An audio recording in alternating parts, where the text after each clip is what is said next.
What's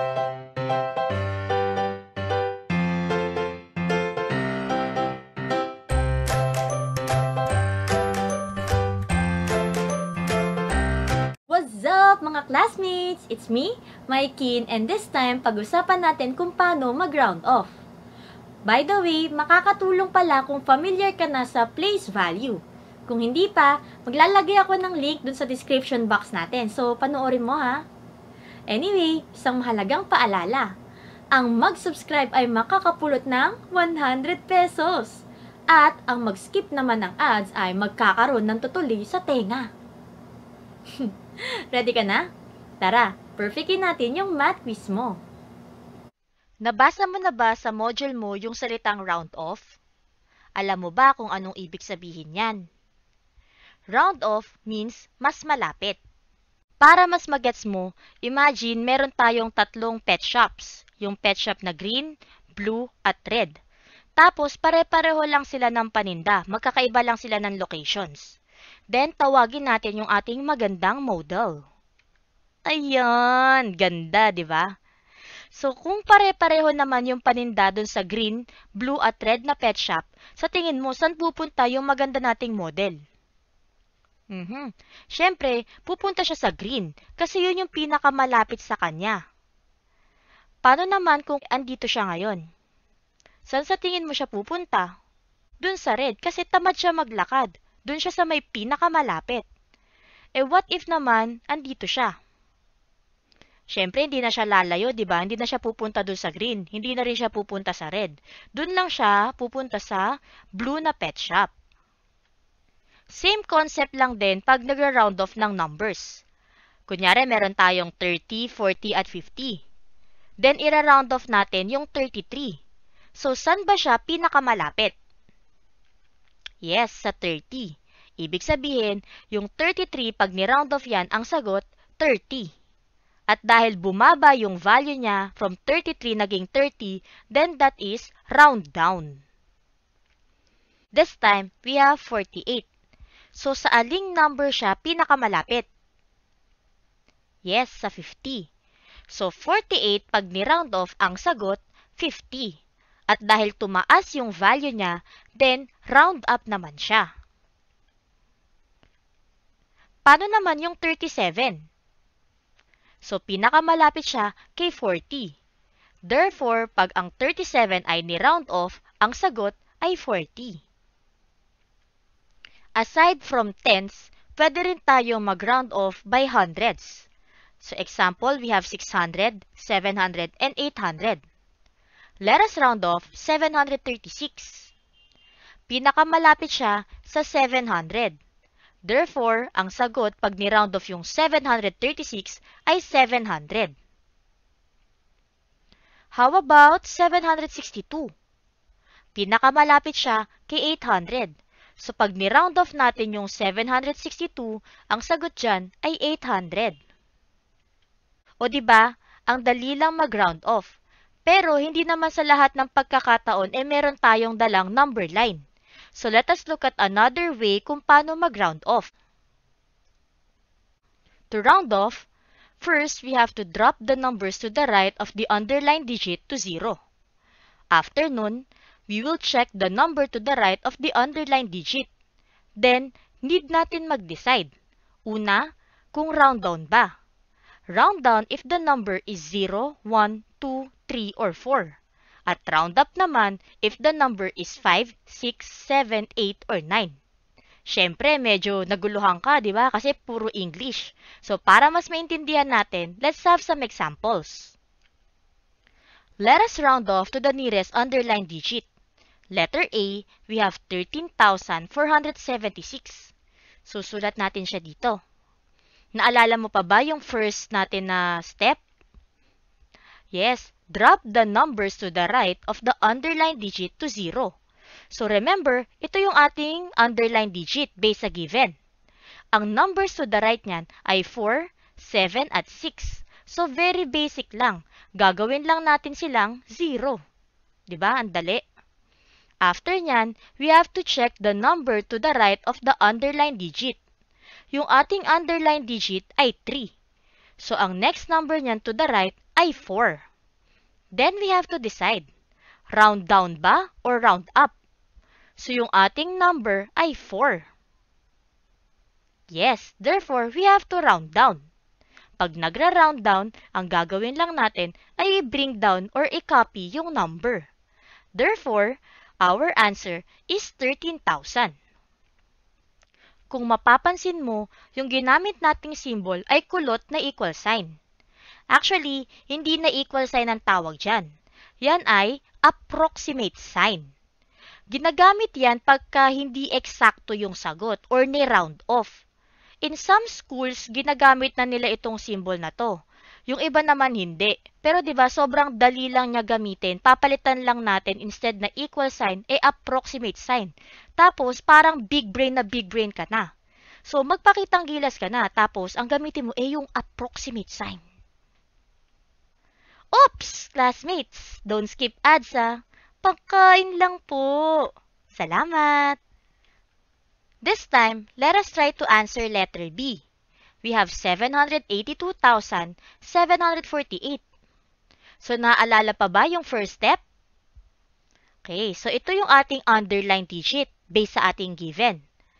So, lahat ng numbers dun sa kanyang right side ay gagawin lang nating 0. After nyan, we have to check the number to the right. So, yung ating underline digit ay 8, ang number to the right ay 2. Then, let us decide. Round down ba yan or round up?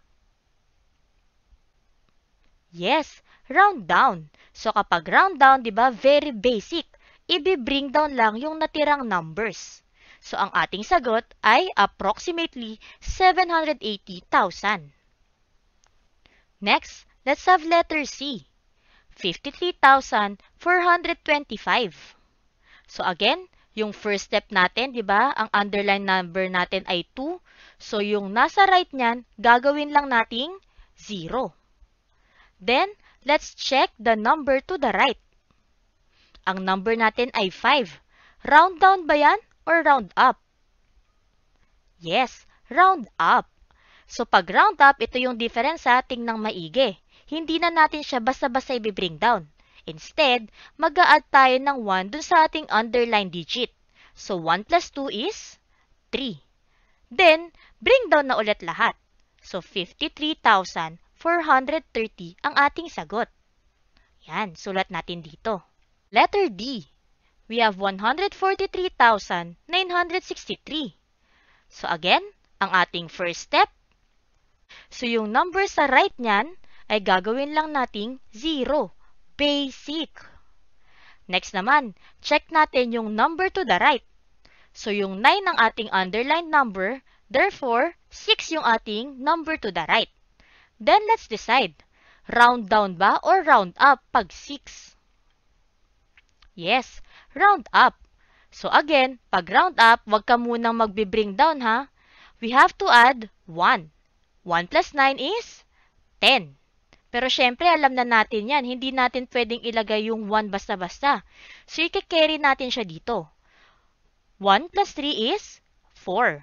And finally, we can now bring down 14. So, ang ating sagot ay 144,000. Level up tayo. To do that, naaalala mo pa ba yung place value chart? Sige, reviewin natin From right to left, we have ones, tens, hundreds, thousands, 10,000s, 100,000s, at millions. So, kunyari, meron tayong ganitong number. 8,715,692. Ano ang place value ng 1? Yes, 10,000s. How about 9? Yes, ang place value niyan ay tens. This time, baliktarin natin Yung place value naman yung ibibigay ko, tapos bigay mo sa akin yung digit. Anong digit ang nasa ones place? Yes, 2. Paano naman yung nasa millions place? 8. Ngayong naaalala mo na yung place value chart, we can now round off the numbers to the nearest indicated place value. So for letter A, we have 46,152. and we need to round it off to the nearest thousands. So ito, tingnang maigi ha. Di ba wala tayong underline digit? So i-identify lang natin siya. To do that, we are asked to round off sa thousands place. So identify natin yung digit in the thousands place. Ito ones, then tens, hundreds, and thousands. Therefore, 6 yung ating underline digit kasi siya yung nasa thousands place. After nyan, proceed lang tayo dun sa mga ginagawa natin kanina. So, idadrop lang natin itong numbers na ito to 0. Then, check natin yung number to the right. 1. Round down ba yan or round up? Yes, round down. So, pag round down, kokopyahin or ibibring down lang natin yung number. So, in short, ang ating sagot ay 46,000. Next, let's try letter B. We have 316,109 and we have to round it off to the nearest tens. So, wala na naman tayong underline digit. Therefore, identify natin. Diba sabi kanina, nearest tens?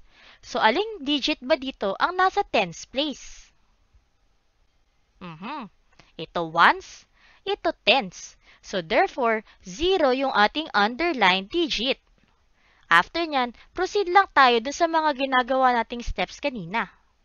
So, ito, gagawin lang natin siyang 0. Then, check natin yung number to the right. In this case, we have 9.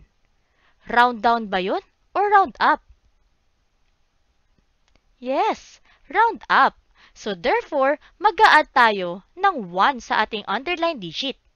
1 plus 0 is 1. Then, bring down na natin lahat. So, we have 316,110. Try it! Pause this video and round off the following numbers. Pagtapos ka na, play mo ulit to check if your answer is correct. Ready?